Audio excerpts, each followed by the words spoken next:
Well, hey, and welcome to another episode of Beetle Dustino, coming at you today with yet another video, yet another 10 from the Rents video, 10 from the Rents, episode 2. Before we do get on with the video, though, I do want to thank all my subscribers. Thanks to any new subscribers. And if you haven't subscribed yet, please do, and do hit the notification bell so you do know when I got new videos coming out, like the next 10 from the Rents, or what's on the rack, or what's in the box. And do give the video a like if you like it. It really does help out the channel. And do leave a comment. I love having a discussion with everybody. But let's get on with this next episode of 10 from the Rents. So yeah, of course, 10 from the Rents. If you haven't seen the first episode, we're kind of just going through, it's my parents' record collection, decent little record collection. I got some notes on it though as I get going through it here. And I didn't really give the last one the full intro to it because there was a gentleman that really helped this collection expand, and it wasn't my parents. My mom had a good friend when she was growing up, and he would buy the records, and he had a reel-to-reel machine, and he would buy the record and play the record and record it onto his reel-to-reel and give my mom the record. So yeah, quite a few of these are from Jim. And so thank you, Jim. I don't think I talked any on Jim in the last one, as there weren't any from him in that set, but I do know there are some from him, and a unique one in here too. Another man in my mom's life. He is one of the Rents. So that one's in here too. Not all of these are that. They also lived in Germany for a while, so a few of them are German pressings, or I've seen a couple of UK pressings, so kind of a interesting thing there. And I do believe we got a couple of those in this stack. So, but we will get going here, and we'll get started with the first one. And this one, my mom is a big Bee Gees fan, was a big Bee Gees fan, so we're gonna see quite a few Bee Gees. That's about where we're at. I think the last one we did, Lynn Anderson and the Association, was kind of going to alphabetize. So keeping the alphabetized list going, we're on to the Bee Gees, and we're going to start with the best of the Bee Gees on Atco Records. So there's the front and the back there, and hold the back just a little bit more. This was a really good record. I listened to this one, really enjoyed it. Fortunately, no inner sleeve. Let's see. Yep, there's side 1 on that Atco record label, and side 2. And no from Jim or anything on this one, so this one must have cleared through, and it is a US pressing. So last time I was trying to hold my finger in place to kind of cover everything up. I got my little tabs I pulled out of to cover up my mom's name there. So, but here is the next one. It's Cucumber Castle. I believe there are only 2 Bee Gees on this one. So there's the spine. This is a gatefold, so we'll show you that. Open that up, and there we go. Show you the one side and the other. And I always say, it seems like my parents don't keep a lot of their inner sleeves, but I'm finding a lot of these did have it. So here's the inner sleeve on this one. Just showing some other Atco records here. I see Cream up in the corner there. That looks pretty cool. Seeing there's side 1 on this one. And yeah, this is the unique one. It's not a from Jim, it's from Mel, which would be my dad. So this one my dad actually gave her, and she wrote that on the B side there. I got her name covered up there. So very nice, one of her favorite groups, and my dad actually gave her that one. This next one, this one has seen better days, unfortunately. This is the Bee Gees 2 Years On. This poor jacket is quite beat up. So, yet on Atco, unfortunately for some parts of time, these didn't get stored quite as well as they should have. Records usually still play good though, so I don't think I'll be selling these anytime soon. But there's side 1 and side 2 on this one. Not from anyone on this one. And this, as you can see, is just plain white sleeve, and this is probably a correct sleeve for it. I gotta double check that, but I would guess it is. And next we got Bee Gees again, Life in a Tin Can. Very interesting album cover. Unfortunately, it's got a little beat up also over the years here. And this is on RSO Records this time. Must have left Atco at this point. There's the front, the back, and we do got a gatefold here, very thin jacket on this, and I believe there's something I noticed. Yep, so this one's a unique one here. So inner sleeve, and that is polylined. Pull this out, and you might have already spotted, this is a German pressing. So there's side 1 and side 2. Yeah, I have noticed any of the German pressing ones, the vinyl is a heavier weight vinyl, but the jackets are usually a lot thinner. And unique too, the inner sleeves usually got a polyline sleeve, so they were kind of ahead of the times with that.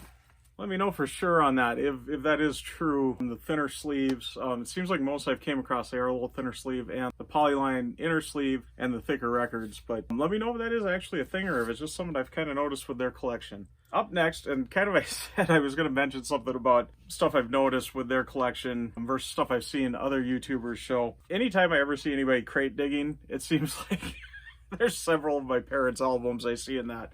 This is usually one of them that comes up. But this is Blood, Sweat, and Tears. And this is a gatefold, but I see a gatefold has got crushed to where the spine is now on the front here. Let's see here. There's the back. And the gatefold here. This is a Columbia Records one.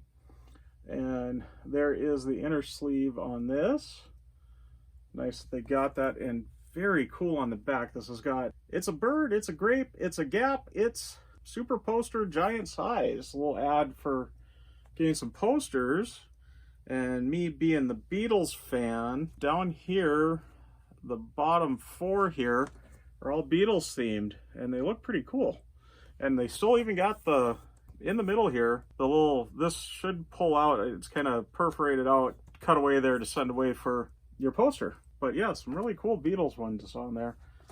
And let's take a look at that Columbia record label. That's always a great looking label. There's side 1 and side 2. 360 degree sound. Okay, and up next, looks like we're sticking with Columbia Records here. And let me get this right here. The Live Adventures of Mike Bloomfield and Al Kooper. Recorded at Bill Graham's Fillmore Auditorium, San Francisco, September 26th, 27th, 28th of 1968. Yeah, but there's the front. There's Norman Rockwell. I do see a little, this is a From Jim one. I can already see some evidence of it. There's the back. I'll show you the spine there. I think gatefold, you can see the spine pretty good, I'm sure. There we got the gatefold there. And this is a double disc album. I don't know what happened to this poor inner sleeve. It looks like somebody got hungry and chewed on it or something. All right. But again, this great Columbia record label. Yeah, I do see the From Jim down there right below the stereo. And that's side 1, and there's side 2. Of course, I got my mom's name covered up there. Here's disc 2, side 3, and side 4. I don't know if I showed too well. There is some inner sleeves with this, but just plain inner sleeves. And up next, we got Bread Guitar Man. And this seems to be another one I always see in crate digging videos. I love the texture on this cover. Really great. There's the back there. Really great kind of, I don't know what you call that. It's got a unique feel about it. It feels like a portrait print or something. And this one's actually got a nice printed inner sleeve. There's the one side with a picture of the group there. And the back side there with the song info there. And some birds eating bread. There, this is Elektra on the label. There's side 1 and side 2. Oh, and I just caught, this is another German pressing. So another one they picked up in Germany. The Gemma I see there. So as I said, I see a lot, this is a lot of crate digging videos. I bet you they're not German pressing though. Unless they're crate digging in Germany. And up next, we got the best of Eric Burdon and the Animals, volume 11. So there we go. This was a little, I don't know, dusty or something. There's the back. And I love all the animals here. We got the bird, the dog. Was it a panther or something? An insect and a fish. So we got all the animals covered there. And this one, no inner sleeve. This is on the MGM record label. There's side 1. And side 2. And I guess I kept all the Eric Burdon stuff together, except this isn't with the animals, this is War. Eric Burdon declares war. Again, my mom's name's covered up there, that's what that is. So there's the front and the back. There's a plain white inner sleeve. possibly is correct. Let's see. Yep, so side 1 on MGM Records again. Yeah, this is a From Jim. And there's side 2. And just kind of an update on this too, particularly with War. I have got a new item that's going to be coming soon related with War. One of the members of War did this album. I'm going to kind of leave it at that. My cousin lives out in Washington, has been with my recovery from my surgery and that extended out a little longer than we hoped. Just getting everything, recovered from it. She's been checking in with me really good and wanting to do something nice for me, and she got me some from one of these guys, and it is absolutely spectacular. She sent me some little preview photos of it, and it'll be coming my way here very soon. My mom's going out there to visit her very soon, and she'll be bringing it home when she comes home. She was a little afraid to ship it, and I can see why. I'll do a nice video on it when I get it and thank her even more. But yeah, I was hoping that the War album would come up soon so I could get a little preview of that coming out. So all right, so that was number 9, and the 10 from the Rents. And we got it coming up at number 10. And this one is from the Grand Rents. I found out as I was looking at this. And this is Christmas with Glen Campbell. And I found out on the back, my mom's maiden name is there, but not her initial. That would be my grandpa's initial. So this is from my grandpa's collection. And I do know we did get a couple of he had a lot of Christmas albums, and I do got a really good story on that. I might be telling that for my Christmas video this year, but I do got a really good story on that when that comes up. But yeah, this is on Capitol Records. And let's take a look at the rest. I don't believe there is an inner sleeve. This is a Creative Products Capitol label, kind of a unique black, silver, and pink label. Really kind of cool. Probably like a specialty markets one, like a budget friendly one or something. Never really seen a label like that, so very interesting though. And that will be 10 from the Rents. We got 10 from the Rents, episode 2. And I know there's going to be a lot more Glen Campbell coming up in episode 3, so stay tuned for that. And I believe a few more German pressings in that. I think a couple of those Glen Campbell albums were from Germany, so we'll be seeing when that comes up. But yeah, I do want to get wrapping up. Don't want to make this too long here. Hope you enjoyed it. Let me know if you've got any of these albums. Let me know if you see these all whenever you're crate digging. It seems to be that way.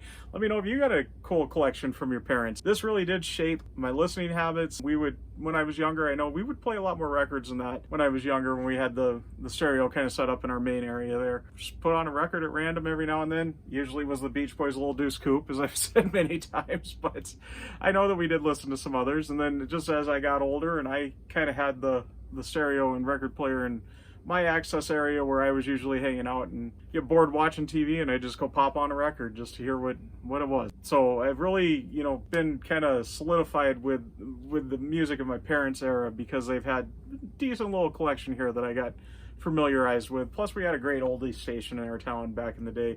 I think every town had a great oldie station back in the 80s and 90s, played all that 50s and 60s, and I know before it went off the air, started getting into 70s era stuff, so we would always listen to that too. That's why I listen to what I listen to. So but anyways, I am going to get signing out. I do want to thank all my subscribers once again, and thanks to any new subscribers. If you haven't subscribed yet, please do, and hit the notification bell so you do know when I got the next videos coming out, like another 10 from the Rents, or what's on the rack, or what's in the box. Also, please give the video a like. If you've stuck around to this point, you must like it, so please give it a like. It really does help out the channel, and do leave a comment. I love having a discussion with everybody. Let me know if you got any of these albums. Let me know if on that German pressing thing, how I noticed they're usually a little thicker on the vinyl, usually polyline inner sleeves, and the jacket unfortunately is a little thinner. Let me know if that is really truly a thing. It seems like most of them in their collection, that is the trend with it. So anyways, I'm gonna get signing out for sure now.